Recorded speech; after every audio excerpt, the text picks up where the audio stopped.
Hi, everyone. My name is Krista Gun, and I'm from Redbox Studio. And today I'm super excited, as you can see from my face, right? I'm super excited because we have Malar Ramalingam in the house. So before I bring her on, I just want to say that thank you so much, all of you who have turned up to watch this show, because today we are going to delve into some really uh, good strategies, especially if you run a business. But even if you don't run a business, I think today's session is going to be super helpful for all of you because it's all about communications. And we know that communication is so important in our lives today. Everything basically revolves around communication, how we communicate with our clients, how we communicate with our family, how we communicate with the rest of the world. So today, I hope you are ready and prepared with your questions, because as we have Mala talk to us about communication strategies, I also want you to think about some of the questions that you have for her and think about some of the things that you may want to ask her. Okay, so this is a very exciting episode, so I don't want any of you to miss this. If you're watching this in the replay, welcome to the replay. So let me just call out some hellos and good morning. Hi, good morning, Eileen. Hi, Dennis Wong. Hi, Shamila. Hi, Shamila. Hi, Alexandra. You're always been here. Thank you so much for supporting the show. Audrey Fernando, hello, good morning. And Rosha Nizam. Okay, hello, good morning. Happy Saturday. Yes, happy Saturday back to you. Hi, Grace Ann. Okay, we have a really excited crowd today. So, without further ado, let me just bring her on. Hey. Hi.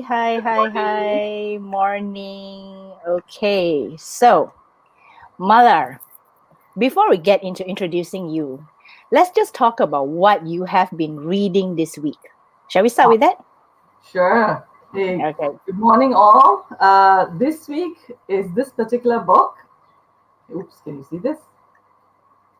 Okay. Build Build Your your Dream dream Network. network. Yes. Yes. Yep. Yep. And what you call it? I actually found this book when I was clearing during lockdown.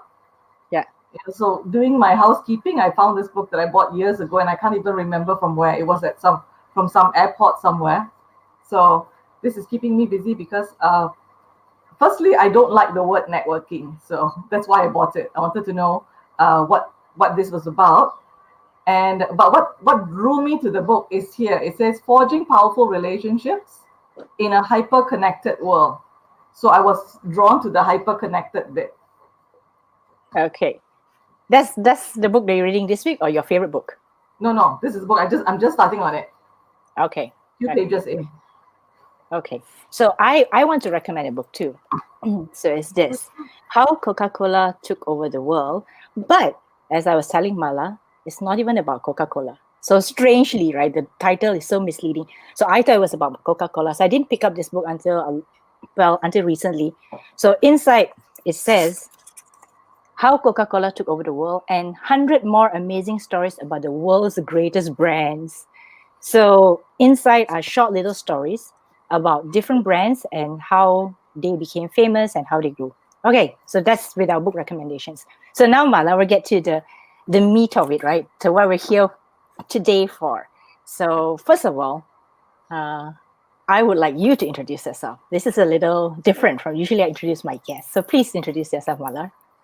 I'm actually from a small town called Seremban. It's about an hour's drive south of Kuala Lumpur in Malaysia. And I'm trained as an English teacher, always wanted to teach, but found my way into communications and have been doing that for the last 25 years plus, and enjoying it very much. I also have excellent taste in friends, so I'm very lucky. So whenever I get into trouble, if I need any help anywhere, I can always call my friends. So it's a real bonus. And another thing that I'm really lucky with is I've had really good bosses and workmates. These include not just people I work with in terms of staff, but also suppliers, contractors, authorities, government authorities, all of extended stakeholders. So I have been very lucky in this line of work, and I've got to travel a fair bit. So I'm going to keep doing it. Okay. But right now, what are you most involved with at present? Like what are your projects or what are the things that you really are, doing? Right now, I'm still doing communications projects. Mm. I used to be in-house, but I was planning to move to the Mekong region, so that's a little bit delayed because of the borders not being open just yet. Once that opens, then I'll go up there. But in the meantime, thank goodness for the internet and telcos. I'm doing projects with companies as a project-based thing for companies here in Malaysia, in Singapore, a bit in Thailand, and a little bit in Indonesia at the moment. Okay. Great intro, Malar, as always. Count on a comms professional to introduce herself properly. Okay, first of all, before that, let me just say hello to all these people who have just also joined us. Hi, Vimi. Welcome and good morning. Hi, Hosing. And who else? Alexis is here under Dreamvast. I always recognize her company and her brand. Hi, Doreen. Hi, Salina. So I think half of these people are your fans, Malar. So you brought the whole kampong with you. Few friends, few friends. Okay, so today we're going to talk about communication strategies. We're going to talk about something that is very close to your heart because of the work that you do and the work that you have been doing all this while. So let's go into something that we all want to start off with. Like, okay, first of all, how important is comms from a business perspective? Based on my experience and talking with friends, it is actually very important. So comms is just a big umbrella term, right? But it covers getting the word out about your products and services. And if no matter how good your product or service is, if you don't put it out there to the target market that you want, no one will know, unless of course you're in high street, if you're in the main road and it's high traffic area and a lot of the people that your target market, a lot of them pass by, then it's all right. But by and large, not all of us are exactly where our target market walks past every day. And now, particularly, in the time of this pandemic, more and more people are going retail, right? They're going virtual. So even retailers who have great addresses are having difficulty. People are not walking into their stores anymore or their shops anymore. So how do you get the word out? That's why comms is so important. It is here not just to look good, feel good, but it's supposed to support business. So that's why I think everybody should do comms. It's just the varying degree of it. That's all. Okay. Do you think that the word comms scares people? I think a lot of people don't understand. It's a very large, like I said, an umbrella sort of word. But it's not scary.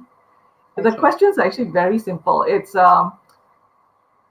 you just have to know what you want to do, right? Your goals. Know what you want to do. 3 things. 2, who do you want to reach?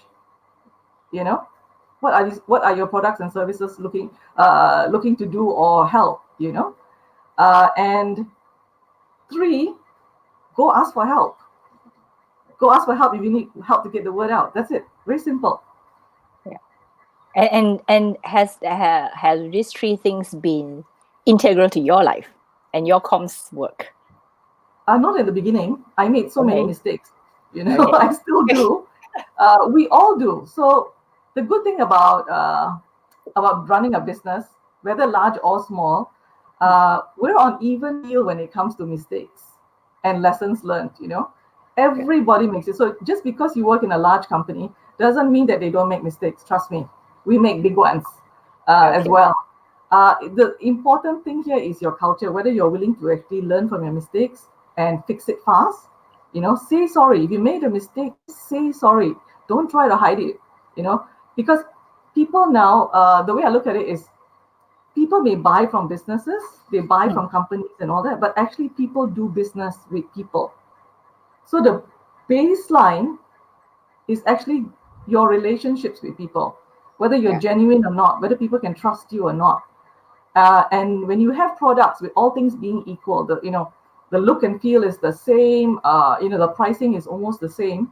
What is the differentiator would be the way you communicate, the way you carry yourself. right? So yeah, so it's just lessons learned along the way, not to worry, we'll share a couple of tips. A Yeah. lot of people Lots have of a tips, lot not of a couple ideas. of tips. Lots of tips. Okay, so that's a great way for us to get into this thing that I want to talk about, which is what are some of the mistakes that you see when it comes to business comms, when it comes to like whether it doesn't matter like large or small, even micro businesses. What are some of the things that most of us think that we're doing, but actually it's not really the correct way of doing it? You can share some Um, examples. okay. Um, I've had clients who had budgets, they had money set aside, Yeah. and they're willing to throw a lot of money, some of them. But I find that some of the common mistakes that I've seen over the years with people with budgets and without is sometimes not being clear on who your stakeholders are. Your stakeholders, not your shareholders. Huh? Yeah. Stakeholders are people who have a vested interest in your company, in that you want to reach them. So you need to first identify who your stakeholders are. And a lot of companies think, okay, we only want to talk to customers. But I'll ask them, what kind of customers do you want? You need to do your market segmentation, right? And then it's not just your customers. There are other people who are also your stakeholders. So I'll share a couple of slides after this. But if I can Okay. just share this, one thing I notice, that people sometimes often miss, is stakeholder mapping. Hmm. Another one is identifying your touch points. I call it moments of truth. The touch points where your customers or potential stakeholders actually go to for information. Okay. The third error is consistency. Sometimes when Mm, you put the okay. information up, we don't put it up consistently. I'll give you an example.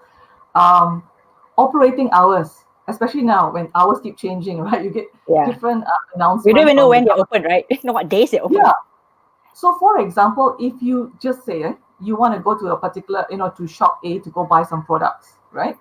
And you are going to have to travel, right? You're going to leave your house, you're planning your journey, you're going to leave, you head over there, and you check their website, or you check, whichever social media channel that you check. All right. Or maybe you have that person's WhatsApp, a staff member's WhatsApp. So you text them, or you drop them a line, or you check their pages, and it says that they're open, and that they will be open until 8 o'clock, example, right? Yeah. Then you make your way there, and then you find, oh my goodness, they're closed. So you've wasted a trip, and you had other things that you do, and maybe you needed to get that product for something else, right? So it's impacted your supply chain now, right? So I find that some of the challenges that people face is the inconsistency in sharing your updates across all your relevant channels. And also, as part of inconsistency, sometimes the bosses make decisions and they forget to update their staff. Oh, So, yes, so yes, that is yes. another concern. Sorry, Krista. No, yeah, that's why I say that is also very, very true because sometimes we make certain decisions and it doesn't go right down to everyone in the company. It's Yeah, just certain people know. yeah, and that's a biggie. Yeah, that's a Yeah. biggie because then the staff looks bad. If Mm. they're customer facing, the staff looks bad, and they feel bad, and they will not be later delivering quality customer service as a result.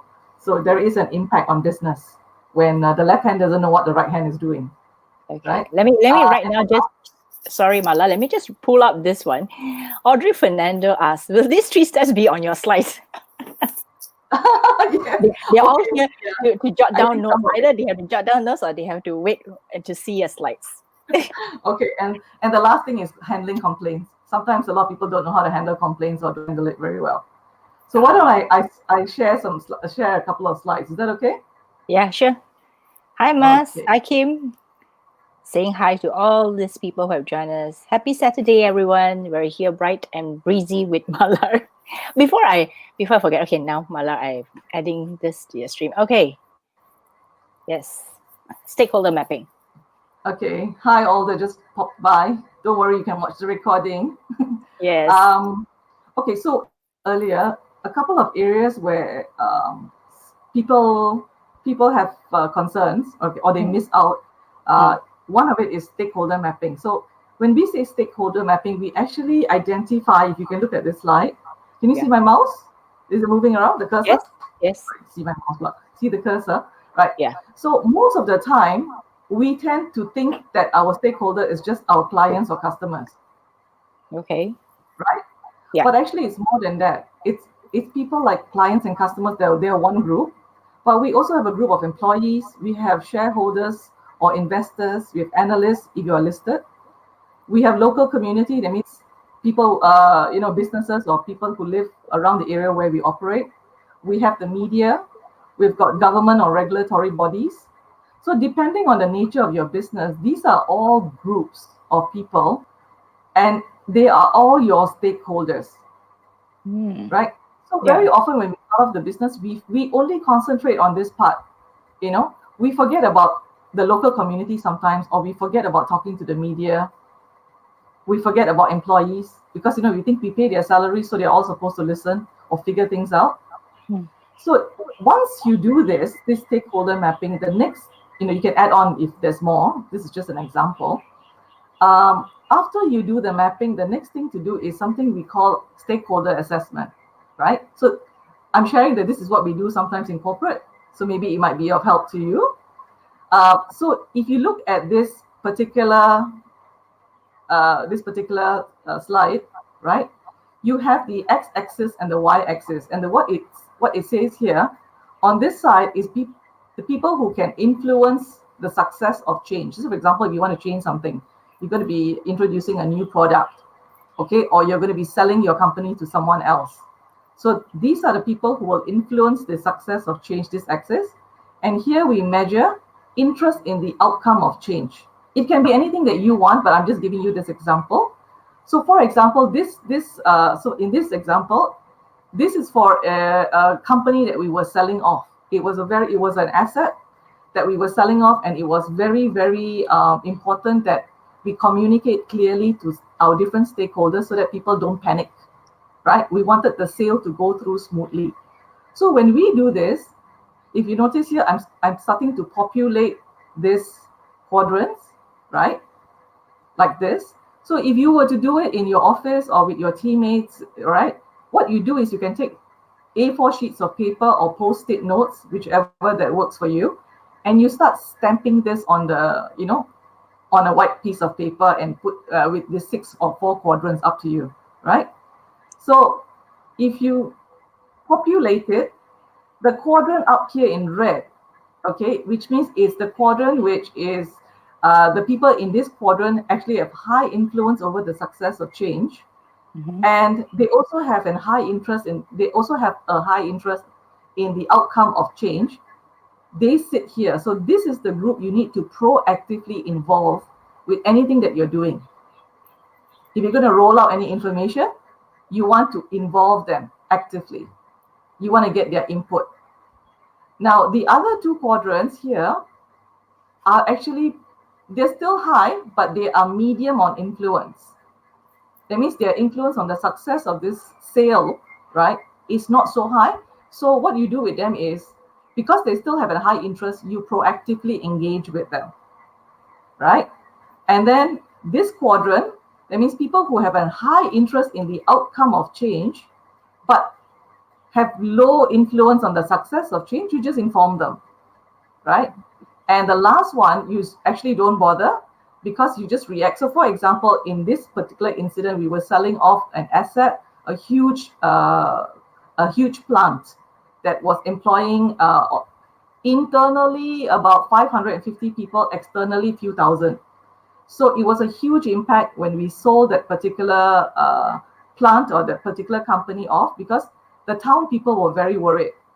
The district office was very worried. The state was very worried for tax collection and employment. But you see this part here in the last quadrant, which is reactive, this is the water department, the electricity department, right? So we just have to respond if they engage with us. We don't have to actively do it. But over here in quadrant 1, which is the red quadrant, these are people who actually work in the plant. These are the group functions. So we have to make sure that we engage with them more before we do anything. Okay. Is that So okay? this is how you prioritize who you talk to and who you actually communicate with, Yes, right? and how actively you do it. Because you only have, we all have only 24 hours in a day. And for many of us, we have limited resources. We can't really hire that many people anymore, right? Yeah. A lot of stuff is being automated. But this part, technology can help you to an extent. But a large part of communication is, like I said earlier, about relationships, about trust. So if you don't invest in building relationships, and this is part of relationship building, right? If you don't do this, then later on, these are the people that can influence the success. Maybe if these people don't buy into it and they decide to, not come to work anymore, or they all decide to leave, the new buyer won't have people working in the plant, and the deal won't go through, right? So Yeah. this is how we do stakeholder assessment, Yeah. right? Is that okay? Can I move to the next? Yes. Yes. That's Okay. very, very good. Enlightening. Very enlightening. Wait, before that, Another, let me just ask them. anybody? Okay, wow. A good and simple enough. Wait, let me show this. Eileen says a good and simple enough chart to do stakeholder assessment. Yes, Eileen. That's why I brought Mala in. I know Mala's gonna give us some gems, and that's my sneaky little tactic. Get her in to share what she knows. And then Okay. there's Daniel says hello, Ma. I think that's your friend. Definitely. And Audrey, very interesting way to assess stakeholders. Yes. If you need further Okay. information, please go and talk to Malar. I'm sure you all know her. Okay, let's get on. Okay. The next thing is, after you identify who are the people that you need to engage with, and say, for example, if now we're looking at your customers, right? Hmm. And I'm giving an example here of a doctor's clinic, Yeah. right? Okay. So what we do here, I call it touch points or moments of truth. If you look at this particular slide, Hmm. it starts with here. People come Hmm. to a clinic, they go to a clinic because they're feeling unwell, right? Hmm. So the first touch point is actually they'll call the clinic first, usually, or they'll check the site, your website and all that, right? Yeah. But the first thing is they'll contact first to see whether the clinic is open. If it is, they make an appointment. Then when they make an appointment, they come in, they check in. Then they wait their turn. They get called in to see the doctor. They go and see the doctor. They get greeted by the doctor. They tell what's wrong, right? Treatment is discussed. They go out, they pick up their prescription, and then they take it, and hopefully they feel better. This is what we call the cycle, right? Yeah. The whole cycle. Now, all these areas here, right? These items that are listed here are called touch points. At any one of these checkpoints, touch points, if you do not serve the customer well, your customer drops off, or the customer can drop off, right? So for us in corporate communications, we do this. We do our best to identify under each stakeholder what are the touch points, and we make sure that at every touch point, whoever is handling whatever touch point is the right person to handle that particular touch point, and also knows what to do. Because Okay. once again, if you don't take care of, just say for example, they get all the way, they see that you're open, they come there, they make an appointment, they come there, right? But when they want to come to the reception, there is no parking space for them, right? So on that grounds alone, if there's no alternative, they might just actually leave right there. That's why you see Yeah. in front of a lot of clinics, they have at least 1 or 2 bays reserved. Yeah. Okay. And then if you have to wait, but if the wait is too long, again, people can go away, right? You can lose the customer right there. If they go in to see the doctor and they enter and the room is dirty, right? Or, not well ventilated, they're not comfortable, they will also leave. So this is what we mean by touch points and moments of truth. At every one of these points, right, you have an opportunity to move the needle forward or drop. Okay? So every of these touch points means it is also communication, right? How you communicate, whether it is through words or even not through words. Correct. So for example, they want to contact the clinic. Yeah. Where do they go for information? It should be your website, right? Or your social media channels. if you decide to have it on FB or you decide to have it on Insta or any, depending on what channels you have, or if someone's picking up the phone. So if it's a receptionist picking up the phone, the receptionist needs to have proper customer service etiquette, right? So it's where when people contact you, right, you need to have your act together, because if you don't, that's where the sale will drop right there. Yeah. Great, Okay. great points. Yeah, great points. Okay. I'm glad you brought this up. All right. And we always ask for feedback. Okay. So remember earlier we said there's no one size fits all for anything, right? In comms. So that's why it's a little bit it's a bit iffy. People say it was very confusing and all that, but we can always ask for feedback. So this is just a very simple deck that I got. It is automated actually, but I just put it can be automated. For some clients, we have this automated. We try to find out what the customer is doing, thinking, feeling, and what opportunities can we tap. So we do, we have screen time with them, or we have focus groups. We do research. We evaluate the data that we have. We see how people shop. We see how people pay. We see which channels they use, right? Then we think about it. Okay, so based on all of this, what is our strategy? Then we also ask the customers for feedback. What do you think of our products or services? How do you feel about it, right? So sometimes we use icons because some people don't like to write. They just want to click on something very fast, right? So when we gather the feedback, you come back and we crunch it with the team, and we try to figure out what are the opportunities that we can offer our clients. So this is done with the team lah. Means you take the feedback and always done with the discuss. team. Yes, and please, it is never done alone by the comms team. If you have a comms team or a sales and marketing team or a marketing communications team, what we will always recommend is please work across the board, particularly with people who are on the ground. Those who sit in big aircon offices, we need to go down to the ground. You need to do what we call in Malay turun padang. You need to go down to the ground.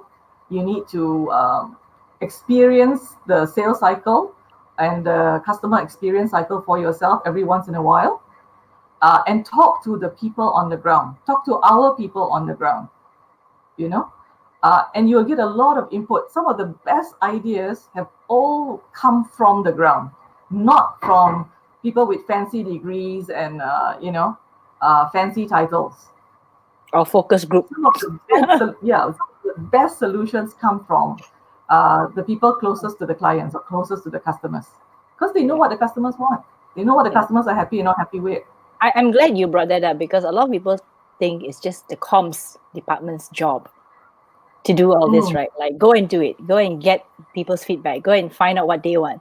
But it's actually across the board, and involves every department, right? Not just the comms people sitting around doing it. And this also involves HR. So some of the times, some of the places I've worked with, we actually engage with HR in especially the recruitment arm, because when people come for interviews, we actually ask them, have you heard of our product before, right? Have you bought our product before? If yes, great. Why? If no, why?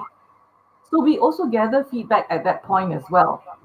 So it's not just the comms department, it's anybody who has got any direct or indirect contact with clients or potential stakeholder groups. Okay. At this point in time, I want to see what other comments have come in. Okay, there are a couple of people who have just come in also. Hi, Gina. Okay, Hoseng says, good point. Each touch point is crucial. Identify touch points, or else we won't be able to identify the weak link in the communication. Yes, that is definitely true. And I'm glad Mala reminded us, because sometimes we can be so busy just doing, every day is just doing stuff, right? And then we realize, there's actually other stuff that we should be thinking and planning and really considering before we actually get doing, okay? Then Rajit says, this has design thinking elements in it. Nice. Oh, I've got a question. There's a question for you. Krista, can you bring me back to the screen? Sorry. I I stopped think sharing. you have to, yeah, share screen. You have to share screen No, again. no, no. I stopped sharing already. Could you let me in? You are there. You're here. Yes. Oh, all right. Okay. Oh, So there we go. Sorry. Roshanism asks how to control the damage or mistake done. Okay. Good Ah, question. Good question. complaint handling. I'm Yeah. guessing this is my friend Rose. We worked together in Kasam many, many moons ago. Okay. Uh, oh my God, that was like 15 years ago. Right. So Rose, I think what you're asking for is complaint handling. Like if you get complaints or if there's a mistake done, what do you do, right? Number one, faster go find out whether it's actually a mistake. But my success when we do this, sorry, let me just see how I can phrase this. Um, we do something called customer service recovery. So when a complaint comes in, right, sometimes you don't know whether it is really our own fault, right? But if the customer is very angry, right, the first thing to say is thank you for contacting us, right? Say thank you first. Acknowledge that you have hurt them. The second thing is say that, can I understand what just happened? And once they tell you, then you say, if I were in your shoes, so you don't admit, you don't say, oh, I'm so sorry, I made a mistake. You don't say that because you're not sure yet. You can say, if I were in your shoes, I would be upset too, or I would be upset as well. So you acknowledge how they're feeling as well, right?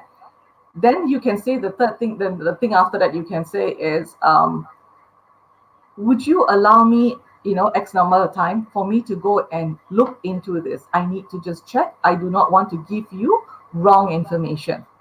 Could you please give me, for example, an hour or 2 hours, and then you say, then the person might negotiate, I can't wait that long or something, then you try to negotiate.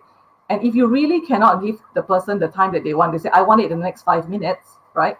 You say, I wish I could give you that information in the next five, but it wouldn't be accurate and I do not want to do that to you. All right. And then take down the person's contact details and say, I will come back to you by this particular time, and make sure right after that, you log it into your calendar or reminder, wherever you use, whether it's your Microsoft or your phone, right? Log it in and make sure you call that person up, call that person back either on that time, at that particular time, or before it. Because if you call after it, it's adding kerosene to the fire here. Okay. So so that is one way of handling the first part. Then the second part, if you have made a mistake, right, it is best to just say, to acknowledge it, because people are not silly. If you lie, it's bound to come out at some point or another. It It's makes it worse, either, right? Makes it worse when yes, you lie. because Yeah. if you lie and you get away with it, lucky you. Mm. But if you lie and the probability of it being found out is high, and you get found out, you lose trust, you lose credibility. And like we said earlier, business is about people buying from companies, yes, but companies are made out of people. So people buy from people, and people buy from people that they trust, people that they like, right? So this is a matter of trust. If you lie, that's going to hurt. It's going to hurt your business. So if there is really a mistake, admit there was a mistake, explain why, and say, this is what I'm going to do to rectify the mistake. Either give a discount or, waive the bill, find a way of offering a solution, to the matter. And if you can, make sure that you close the loop, that the person is, until the person says, okay, I accept. You need to close the loop. So until that is done, the complaint remains open. In corporate, we don't close the loop until the customer says, okay, I am satisfied, okay, I accept. Okay. So that could be verbal, or that must be somewhere in writing. It depends on how it comes to you. If it comes to you in writing, then in writing. If it comes to you verbally over the phone, you handle it over the phone. So our advice is always, when a complaint comes in, handle it in the on the same channel it comes in on, right? So if a complaint or a request comes in on WhatsApp, you reply via WhatsApp. If it comes in on Insta, you reply Insta. It comes in on FB, you reply FB, right? But if someone is angry, my advice is always, if you can, pick up the phone and call. Don't play texting. Don't ding Because dong around, right? nuances are lost in text, you know. Yeah. And if the case is really major, I will actually recommend making an effort to go physically to meet the person, apologize in person, you know, if it's big enough. And Yeah. bring a fruit, So bring something, right? Bring some food or fruit basket or something like that. even that, please check beforehand. We have anti-gift policies in some places, so Yeah. that could be misconstrued as well. Yeah. Or worse still, you bring something that the person doesn't like. Yeah. So you have to find out, right? So that's where relationship building comes in.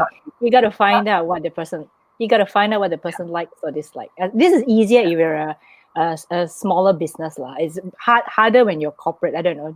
How do you find out what do they like? But anyway, so that is actually a very, very good point. Like handle it in the channel that it came in, rather than simply just going all over the place. We Yeah. have And sorry. sorry, Go I ahead. just wanted to add, I think complaints are great. A lot of my teammates think I'm insane when I say that, but I think complaints are a gift. And I learned this from a guy, what's his name now? George Evelyn. Oh yeah, I love this chap. He's a learning and development chap here, Okay. and he wrote this book called Shift. Oopsie. Okay. Right. So Powerful story to organization. I remember attending a conference that where he spoke years ago, where his title of his conference, his presentation was "Complaints Are a Gift," and I thought he was insane until I heard him.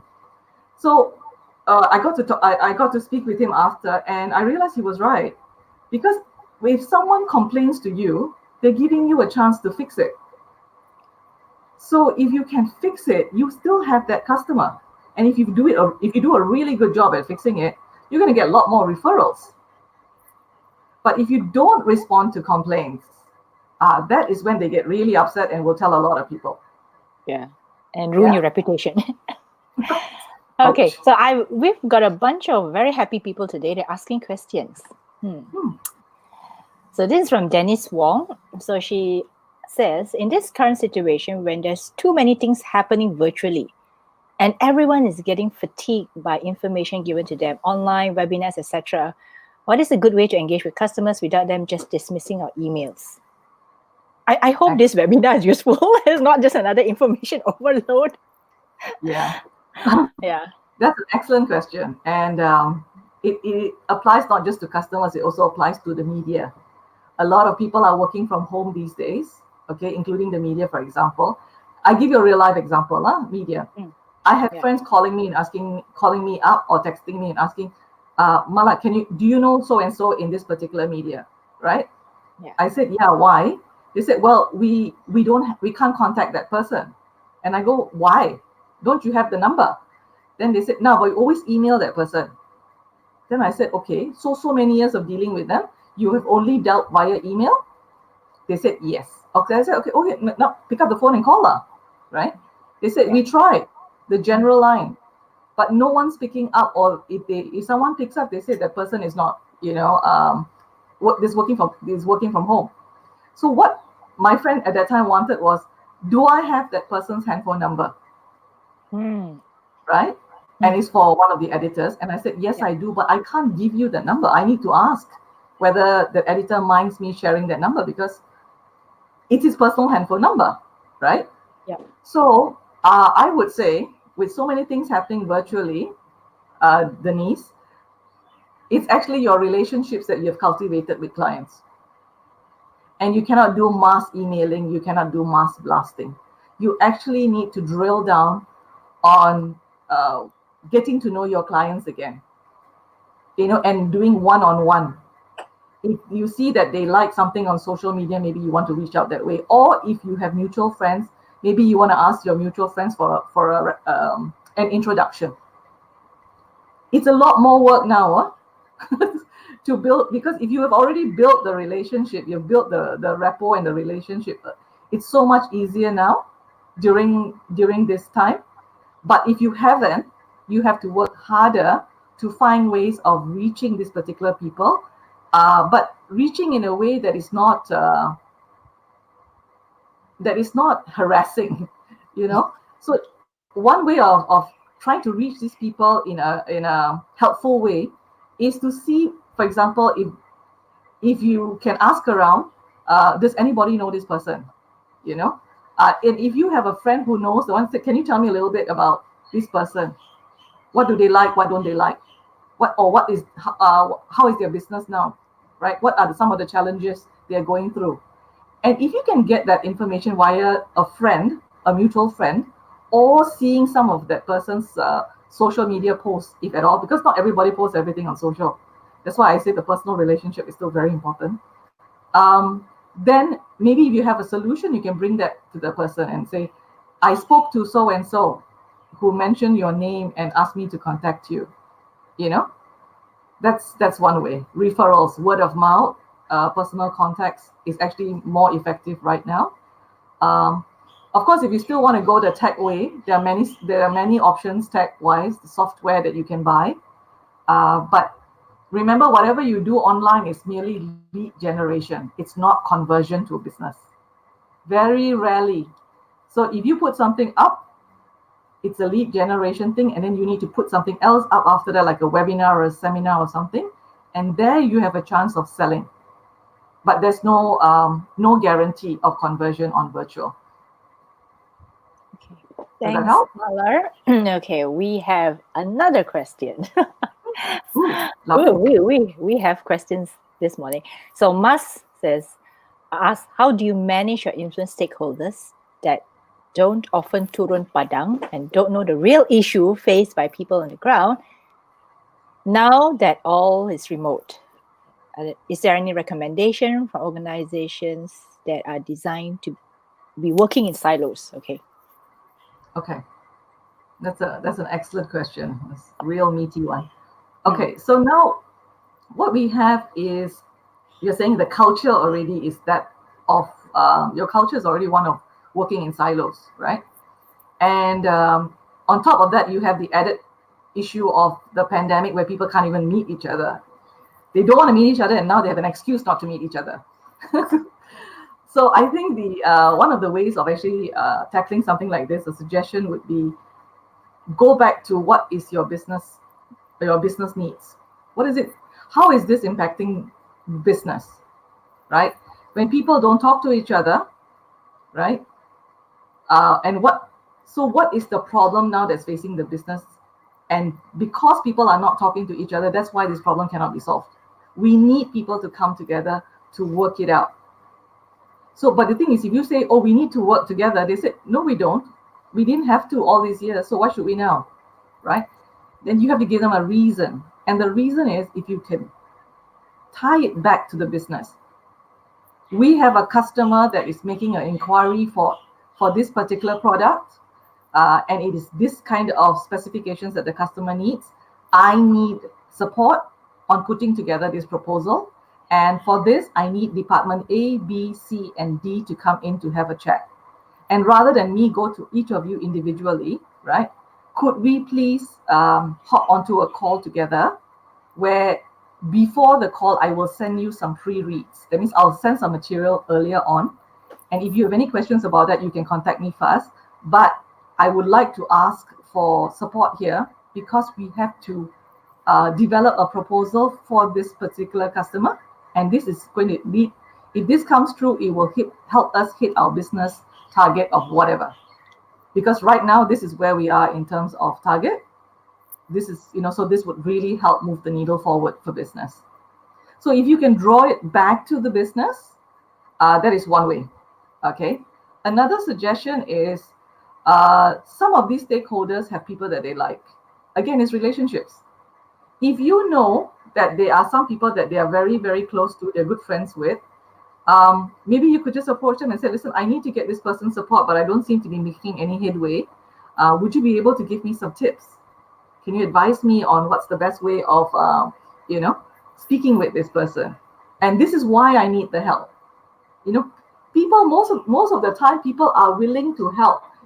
They just need to understand what is it that you're asking for and why. And you must ask nicely.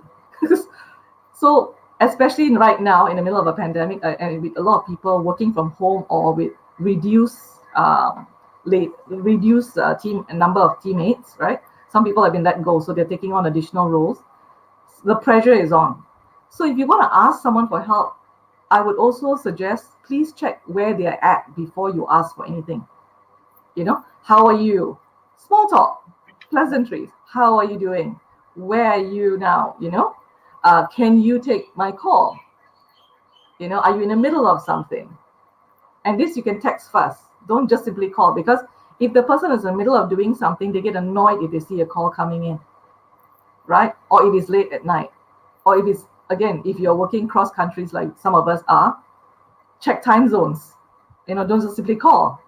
And if you text also, please say, I understand, I'm so sorry. This must be X time at your place.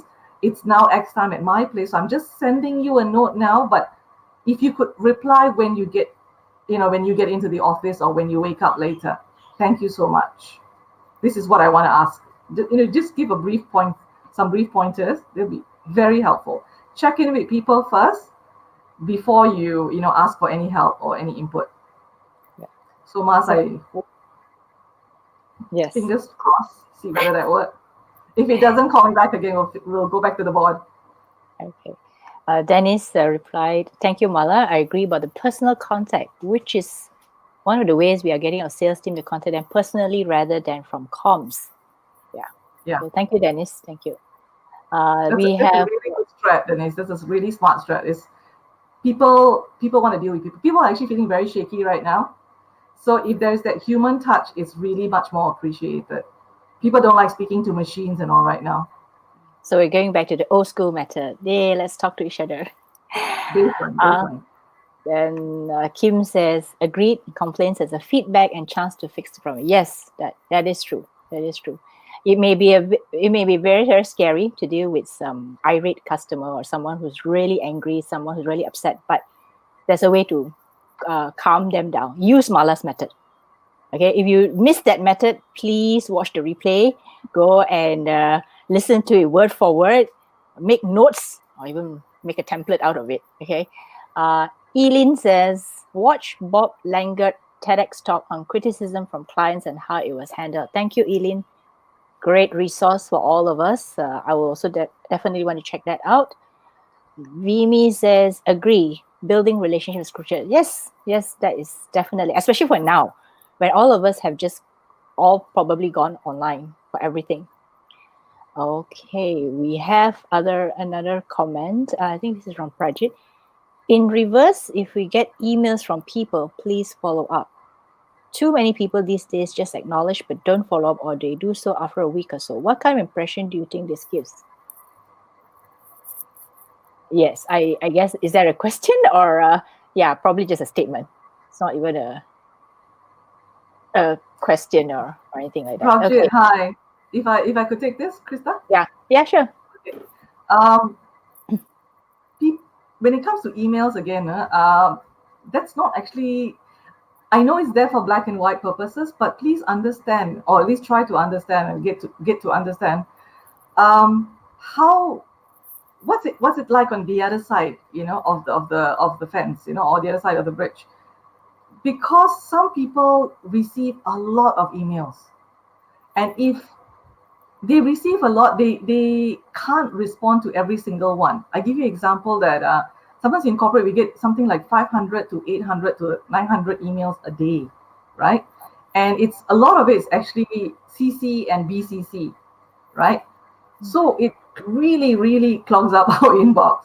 So what we normally do is we scan for the subject.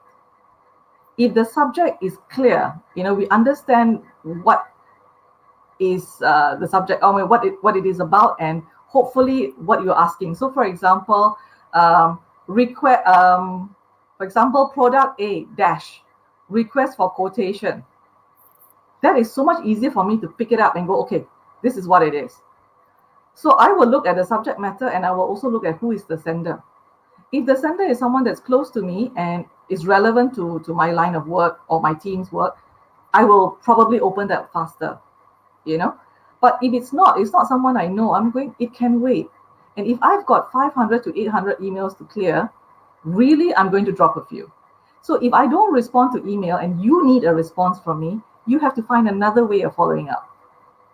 I know it's good email etiquette to reply to everyone, but trust me, there are some people who receive so much that it's just really tough to clear all of it in a day. I want to add on to that because once I read someone said, right, how do you know whether you would answer that person's email or response or call for help? Is that would you be happy to pick up a call from that person? You see that number on your phone. If it's like, oh no, I don't think I want to pick up this person's call. I don't know what he's gonna ask or what she's gonna ask. Then you know that that person is not on your A list, right? So you want to cultivate those A listers, meaning that if I get a phone call from just say Malar, I'll pick it up. I know her. So we have a relationship. Otherwise, it's like with someone like I do not know or someone's like an alien number, definitely I wouldn't even really think twice about, ending or even not answering the call. So I think that being on the A list of someone else's, mind, that is actually important. Yeah. Right. Okay. So I would take it off also because I would take a little from there. Thank you, Krista. Is it's not a one-off thing. Huh? When you do comms, you're building your brand, whether it's for the company and for yourself, right? It's a continuous thing. You can do everything right, but you just need to mess up just one. So human nature is that you do 10 things right, you mess up number 11, it's very hard to get number 12, right? So it's constant work. And that's why I say, if you make a mistake, quickly apologize, make up for it, build a relationship, right? Yeah. Okay. Audrey, Can I share? Oh, sorry. Yeah, you want to share or something, or shall I go to Audrey's question? Sure. Actually, Audrey, that question is coming up. I was going to share slides for that because I think you see both of you really share the smiles. So I'm gonna just read the question out. If just starting a small business, what would be the very first thing to do? Thought I'll start with the S/H assessment. I suppose that's stakeholder. Right? Yeah. Okay. So you want to share the slide? No, not yet. Hang on. Okay. So Audrey's question now, what do you start with? I would start with coming up with what your product and service is about. Why do you want to do it? Why do you want to get into this business? There must be a reason you want to get into this business. So after you identify that this is what you want to do, right? Then you will look at who would need these products and services. Because and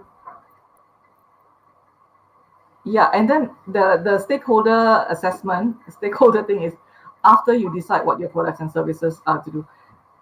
After you finish that, then you look at your branding.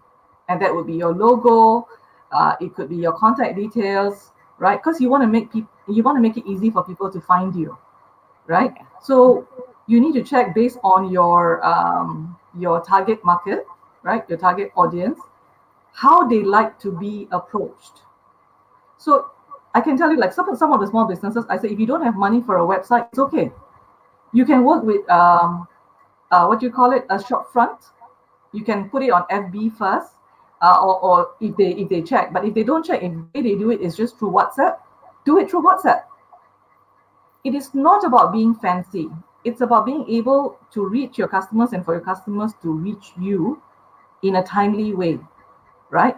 So if they need help, they text you, you should be able to respond. So some of my friends who are small business owners are now exploring this thing called WhatsApp Business, where they can actually put their catalog on WhatsApp.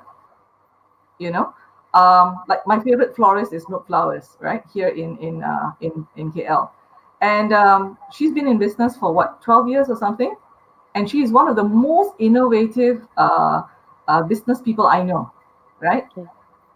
So her approach. Can we give her a shout out? Who is she? Don't keep us in the dark. Brenda. No, I don't think Brenda's working today. She's busy. She's working today. But yeah, I have a choice of so many florists, for example, and like all of us, we have a choice of so many florists or so many car dealers or so many, people who sell vegetables. We have a lot of choices. What makes you the preferred choice? It's the way you present yourself to that particular market, right? So if you are accessible, if I know what time you're open, I know what you sell, I know you are the type that will always deliver quality for me, and you will always try to work with my budget as far as possible. And then I'm really keen, and you talk to me really nicely. I'm very keen to continue doing business with you. Not only that, I would like to ask my friends and family to also buy from you. So in business, it's really your branding first. If you're a small business, it's you as the business owner. Um, if your target market does not trust you, does not like you, it's going to be very hard, even though you may have the best product. So it's relationships. So if you want to, for ease of make it for ease of remembering, remember PR. Everyone say comms is PR, public relations, right? But think of it as PR as performance plus relationships. Performance is you need to deliver, right? You need to deliver quality, you need to deliver on time, right? Performance.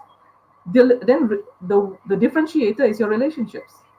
Quality relationship, no problem. But doesn't mean that if you have great relationships and you don't deliver, you don't have performance, they still won't buy from you. You can be a really good friend. It's just that I won't buy from you. I won't refer you. So it needs to go hand in hand. Performance plus relationships. Okay. Thank you, Audrey. That was a good starting point. Okay, now you want to share your slides? Yeah. Okay, a time check. We are at 57 minutes. We have had such a good conversation that we have basically come to almost the end. So I'm just checking with you. Are there a lot more that you want to share? No, or 2 slides. Okay. 2 slides, Okay. and you guys can run with it. I think this helps. Okay, sure. But you let me know if it does. Okay. Okay, let me just share. We always have such engaging conversations that we kind of reach the 1 hour mark very quickly. And you were Can you see telling me, this? hang on. Sorry. It takes some time for it to reflect on this on my side. Must be the internet. Let's blame the internet.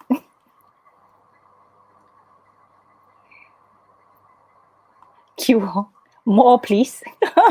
More please. We're serving up the best comm strategies you've ever heard of. No, la. But it's very useful. I mean, reminders and all that. I don't see anything. Is it up? Nope. Is it up? Nope, I haven't seen it yet. Wait, you just hang on. Wait, Well, hang on. we'll make it longer. Sorry, let me try again, okay? Apologies. Rajit says, "You're awesome, Mala." Okay, share screen. Okay. Now I can you see see it. it? Okay. Yes. Okay, All right. I'm going to You add see it to the messaging? screen.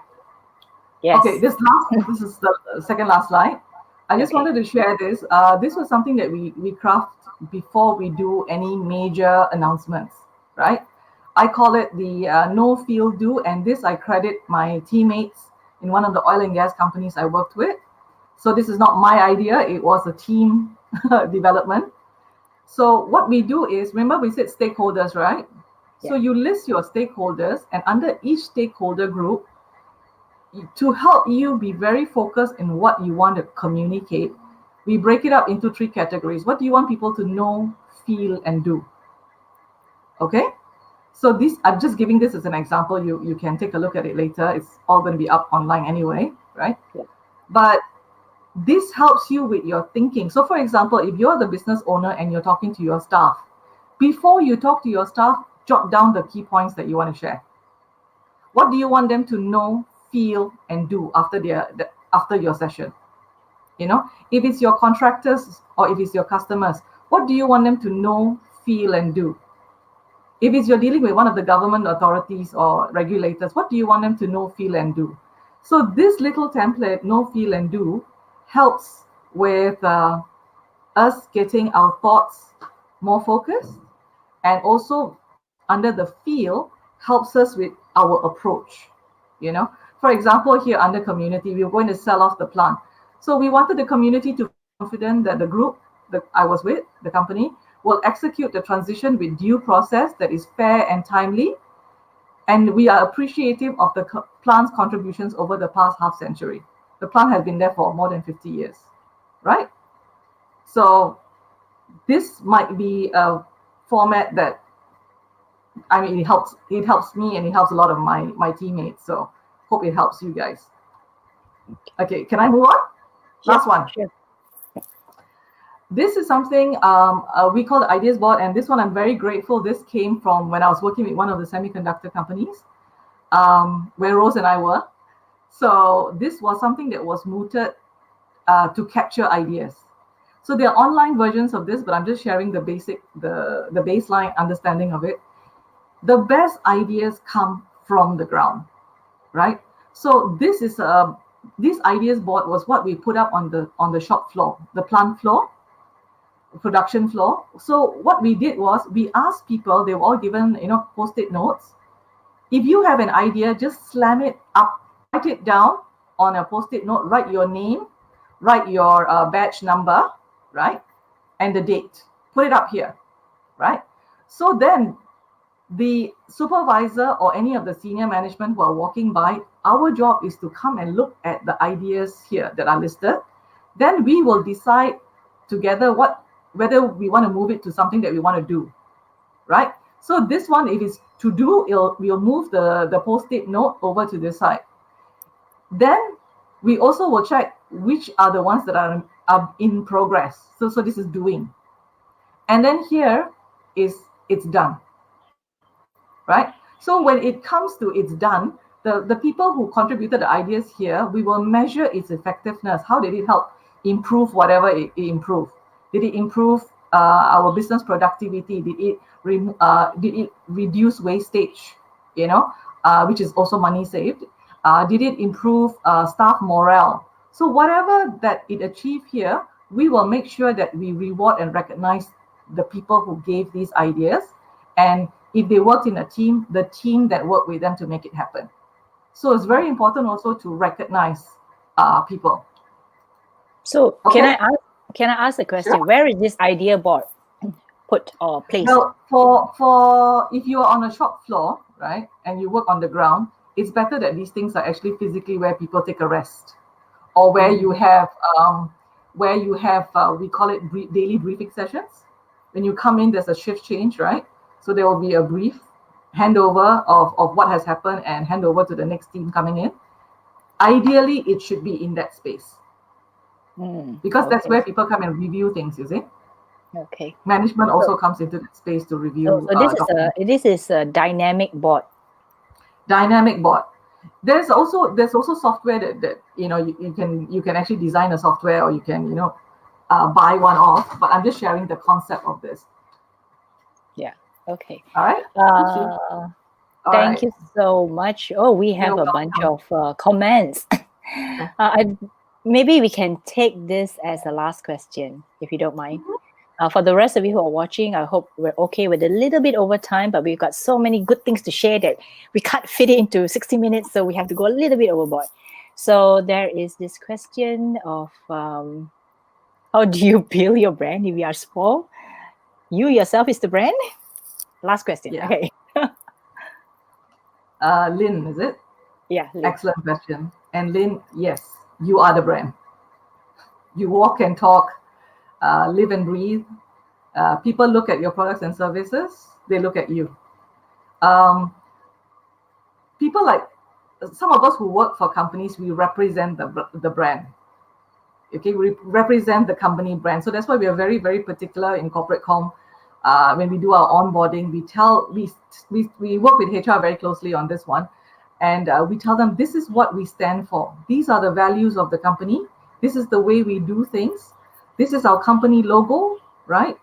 It's on our hat, it's on our t-shirts, it's on, wherever our company, it's on our car. So we actually advise people, when you are representing the company, please carry yourself in a way that reflects the company well. These are our values. So for example, we don't do under table. We don't do any underhanded deals.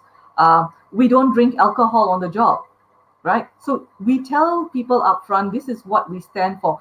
Or we tell people, we stand for 24-hour service turnaround. Okay, and that's what we stand for, and that's our brand. People know that when they call us, we will respond within 24 hours, or we will deliver within 24 hours. No excuses accepted, right? So in the same way, if you are running your own business and you are starting out, or you started and you like to strengthen your brand, and you are the sole person there, then you are the brand. You have to figure out what your values are, um, what you will and will not tolerate, what you stand for. So if a customer comes to you with a request and it is against what you stand for, is against your values, if you're really clear, you will say no very, very, very quickly. You said, I wish I could help you, but unfortunately, that's not what we do. I wish you well in, sourcing for someone else that can assist you. You don't have to be rude, right? But it's easy to stand your ground and say, this is what I stand for. And after some time, people will know that of you. There's a guy called Albert Mehrabian, who talked about verbal and non-verbal communication. People always seem to think that, what you say, what they see is more, but actually, you don't, even if you don't say anything, I think sometimes it speaks a lot louder. So there's a lot that is said and a lot that is not said. So once again, reputation, branding, it's not all on social media. I have a lot of friends or contacts who call me very, very privately. They do not want, some of them don't even want to be seen in public. Can we have a chat on WhatsApp? I don't want the call to be traced. I don't, there's all sorts of stuff. But if they trust you, they'll come to you. So baseline, what you want is to be trusted, to be credible, and people will come back and they will tell other people about you. So thank you, Malar. I almost missed the question, and someone quickly pointed out that, hey, I missed the question. So I'm going to pull it up. Christine. Many new connections on LinkedIn accept a connection request with a personalized message, but then go quiet once connected. What's the best way to get a new connection to engage after they've connected? Thank you, Christine, for pointing out. Sorry, there's so many comments coming up like so fast that I missed it. My apologies. Okay. Many connections accept the connection request and then they go quiet after. Well, I'm going to take it that, if you connected with them and they go quiet after, right, then you can do something about it because you wanted to connect with them, right? So you can reach out, hey, I noticed you posted about this. That's an interesting point of view. Why do you say it that way? So you can engage. If it's you who made the request to connect and that person did not respond, you can push something forward. If the other person requested for you to connect with them and then goes completely quiet, you again have the space to connect back with them and said, hey, I noticed you sent me a connection request, but there's been nothing after. Was there something you wanted to ask me? Because I didn't hear from you, I'm just checking. So you can just reach out. Social media is very easy that way. Okay. Thank you, Christine. I hope that answered your question. There's also a suggestion from Hoseng. Can use Trello to do the virtual idea board. Yes, thanks, Hoseng. Trello, I love Trello. Trello can be used for so many wonderful things. For those who don't know what it is, please go and Google up Trello and find out all the magnificent ways you can use it. Let me see whether I missed anything. So let's see. I think I have pretty much covered everything that everyone has asked. But then later, I think Marla will probably be happy to go back into the comments and check out some if I've missed some. Okay. So for those of you who are watching, I hope this has been a useful session for everyone. I learned a lot too. And I know that every time I talk to Marla, I learn something new. So maybe the other thing is we could get you back again to share even more stuff, because when we were going through some of the stuff that we wanted to share with all of you today, Mala showed me a lot of stuff. And I told Mala, I think we need to scale down a bit. We only have 1 hour. But we'll definitely bring you back. And this has also shown us that lots of people want to know about communication, but maybe they didn't have a way to even think about communication in a way. And for me, I think Communication is very important, as you know. We're okay. Here's a shout out to IABC Malaysia. Yay. You want to do the honors, Malar? Up to you. Okay, so Malar and I are both board members of IABC Malaysia. So we are business communicators. So we have a association or a group. Basically, this is a group for business communicators, but we also take in HR professionals, right? Yes. Yeah.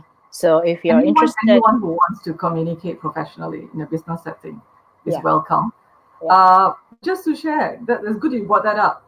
I made so many more friends during the lockdown than I have in all my years past over virtual meetings, because all of us globally were locked down and were hungry for connection. So I made a lot of really good. I met and made a lot of really good friends who are very willing to share during the lockdown. So as much as we sometimes say personal relationships matter, personal relationships that are of quality can also be made online. You can still speak frankly, you can still speak honestly, you can still be helpful, right? I like to look at it as marketing is the push factor. Marketing, communications, and sales and all, we push information out to people, right? But brand is the pull factor. Your reputation, what you stand for or your company stands for, is the pull factor. So you can hire a fantastic marketing, communication, or PR person pushing out amazing stuff. But if your brand, be it your company or yourself, right, does not have that credibility, that push is not going to work. It has to be a push-pull sort of a relationship going, right? So all the best. Yes. Before we go, I need to show where people can find you, right? Where can people find you, Malar? Just come to LinkedIn. That will be better. Okay. So connect with Malar Ramalingam. She's the only Malar there, I guess. Are you the only Malar there? No, I'm Malar the only Ramalingam. Ramalingam that I know that is there. But if you find someone else, let me know. It'll be interesting. So once more, thank you. We have a bunch of comments saying that thank you for the wonderful sharing. Of course, Rose, big fan of Malar. Good friend. Good friend. Yes. Kim, yes. You know Malar. She's always sharing good stuff. And Zureen is actually one of my mentees. Asked her to come along, and because she teaches communication, so I thought that it'd be very helpful for her to hear from a very senior, experienced person. So thank you so much, ladies and gentlemen, for joining us on a Saturday morning. I know you've got a bunch of stuff to do, but if you have friends who would like to know more about this session and they missed it, please tag them. Please share this session with them.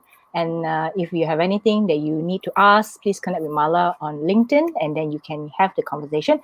And seeing that you're such a big hit with our crowd, we'll probably bring you back on again. Thanks for having me, Krista. Thank you all for coming. And again, for those celebrating, happy Thanksgiving. We'll see you all again. Bye-bye. Bye. Thank you. Thank you.